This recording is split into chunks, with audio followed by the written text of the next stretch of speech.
Welcome to part 2 of the introductory series on using the layout editor. This video will show how layouts can be altered during construction of the PV system, or the system can be expanded at a later date. The first step is to navigate to the layout editor.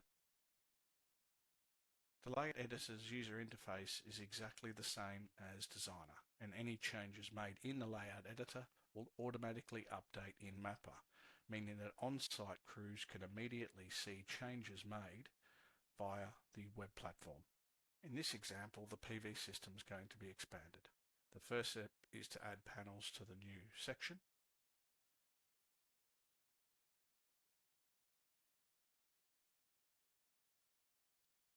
As done here, this change will automatically update in the mapping tool.